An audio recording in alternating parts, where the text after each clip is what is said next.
ఢిల్లీలోని కేంద్ర మంత్రి వెంకయ్య నాయుడు నివాసంలో ఉగాది వేడుకలు ఘనంగా జరుగుతున్నాయి. కార్యక్రమానికి ప్రధానమంత్రి నరేంద్ర మోదీ ముఖ్య అతిథిగా హాజరయ్యారు. సుప్రీంకోర్టు న్యాయమూర్తులు justice Chelameswar, justice N V Ramana, Delhi high court ప్రధాన న్యాయమూర్తి జస్టిస్ రోహిణి, కేంద్ర మంత్రులు మహేష్ శర్మ, తెలుగు రాష్ట్రాల ఐఏఎస్ అధికారులు ఉగాది వేడుకల్లో పాల్గొన్నారు. ఈ ఏడాది నరేంద్ర మోదీ నాయకత్వంలో భారతదేశం అన్ని రంగాల్లో ముందంజ వేస్తూ ప్రపంచానికే ఆదర్శంగా నిలుస్తోందని మాడుగుల నాగఫణి శర్మ పంచాంగ పఠనంలో వివరించారు.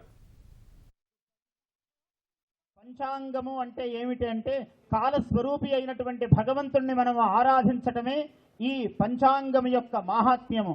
ఇటువంటి కాలస్వరూపి అయినటువంటి భగవద్ ఆరాధనమే మనం చేస్తూ ఉన్నాం. ఇప్పుడు ఈ హేమలంబినామ సంవత్సరములో 9 గ్రహాలలో 5 గ్రహాలు చాలా శుభముగా ఉన్నాయి.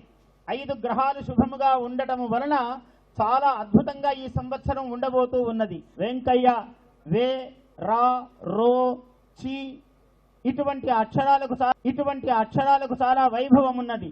రా అనే అక్షరానికి, వే అనే అక్షరానికి ఈ సంవత్సరం చాలా వైభవము కలుగుతూ ఉన్నది. ఈ పేర్లు ఎందుకంటే వే, ఓ, కాకి మృగశిర నక్షత్రము అమ్మవారు పద్మావతీదేవి యొక్క దివ్య నక్షత్రము. అందుకని ఈ కొన్ని నక్షత్రాలు ఉన్నటువంటి వ్యక్తుల పేర్లకు ఇవాళ చాలా మహావైభవము ఈ సంవత్సరంలో కలగబోతూ ఉన్నది. వే, చి, చ, నా, రా ఇలాంటి అక్షరాల వాళ్లకు చాలా వైభవము కలుగుతూ ఉంది ఈ సంవత్సరము. ఈ సింహరాశికి చాలా నా అనే అక్షరమునకు అత్యంత వైభవం ఉన్నది. నా అనే అక్షరానికి అత్యంత వైభవము. ఈ సంవత్సరము చాలా వైభవోపేతంగా భారతదేశము ప్రపంచ దేశాలతో చట్టాపట్టాలుగా చాలా మైత్రీ బంధమును కొనసాగిస్తూ అగ్రగామిగా ప్రపంచ దేశాలంతా ఒకంత తల ఎత్తి చూసేటట్లుగా భారతదేశము మహావైభవాన్ని పొందబోతూ ఉన్నది. ఈ సంవత్సరము నాడు ఇంత విశేషము మన నరేంద్ర మోడీ గారు నా భారతదేశానికి ఇవాళ ఆయన అధినాయకుడు కాబట్టి నా, మో 2 అక్షరాలకు కూడా చాలా అద్భుతంగా ఉంది. అది మోదీ అన్నా కూడా, నరేంద్ర అని పిలిచినా కూడా ఈ 2 అక్షరాలకు మహావైభవము. సర్వ ప్రపంచములో కూడా ఒక ఉన్నతమైన స్థితి కిరీటాయమానముగా కలిగే లక్షణము ఇవాళ మన భారతదేశానికి ఈ సంవత్సరం ప్రసాదించబోతూ ఉన్నది.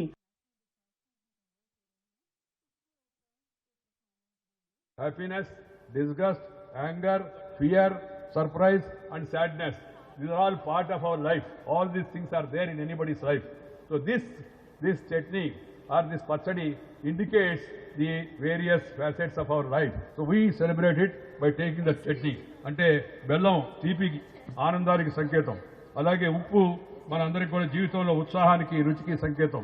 అలాగే వేప పువ్వు చేదు బాధ కలిగించే అనుభవాలు ఉంటాయి. అలాగే చింతపండు పులుపు మనందరికీ నేర్పుగా వ్యవహరించాల్సిన అవసరాన్ని గురించి తెలియజెప్తుంది. అలాగే పచ్చి మామిడి మొక్కలు ఒగరుగా కొత్త సవాళ్లు ఎదురవుతాయనే విషయాన్ని చెప్తుంది. అలాగే కారం సహనం కోల్పోయేటువంటి ఆ పరిస్థితి గురించి చెప్తోంది. ఇవన్నిటి యొక్క సమ్మేళనమే షడ్రుచుల యొక్క సమ్మేళనము ఈ ఉగాది పచ్చడి. ఈ ఉగాది మనందరికీ శుభాన్ని తేవాలని ఈ హేవలంబి నామ సంవత్సరం, this year is called as హేవలంబి నామ సంవత్సరం. I only hope that this year, as said by the Panchangkarta, will bring us happiness, prosperity, safety and security for the nation, for the people. That's the wish. And I always call this small gathering every year because people in South, they feel they are out of their place. So naturally, when we all meet together, meet, greet and a little eat, that is the purpose of today's function.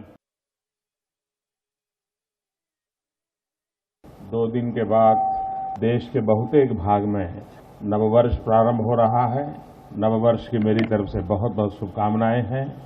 Bharat विविधताओं से भरा हुआ देश है और विविधता ये भारत की पहचान भी है, भारत की शक्ति भी है। भारतीय जन जीवन की एक विशेषता रही है, उसने हर प्राकृतिक अवस्था को उत्सव की व्यवस्था में परिवर्तित किया है।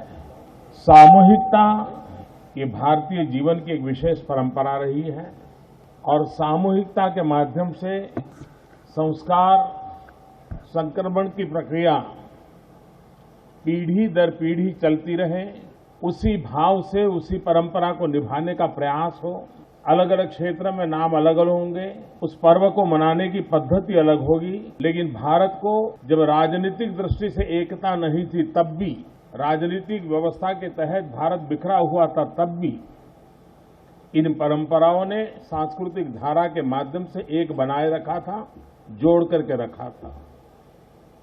आज भी भारत की एकता में सबसे बड़ा बल इसी एक धागे के कारण संभव हो रहा है और उसे हम जितना बल देंगे उतना देश की एकता को बढ़ावा मिलेगा। और अगर भारत एकता के सूत्र में हर पल नई ताकत के साथ आगे बढ़ता है तो श्रेष्ठता की ओर जाने की गति तेज होगी। भारत की सभी भाषाओं के सौंदर्य को जानना, समझना, पहचानना, पाना, ये अगर प्रयास किया होता, हरेक का महत्व है, हरेक का सामर्थ्य है, हरेक का सौंदर्य है, इसको जानने समझने का प्रयास, हो सके तो उसको जीने का प्रयास। श्रीमान वेंकैया जी का ये प्रतिवर्ष होने वाला कार्यक्रम हमें भी सबसे मिलने का मौका मिलता है। मैं फिर एक बार देश के सभी नागरिकों को नववर्ष की बहुत बहुत शुभकामनाएं देता हूं, उगादी की शुभकामनाएं देता हूं। पहचान के शब्द अलग होंगे, परंपराएं अलग होंगी, लेकिन भाव एक ही रहते हैं, संस्कार एक ही रहते हैं। मेरी तरफ से सबको बहुत बहुत शुभकामनाएं। धन्यवाद।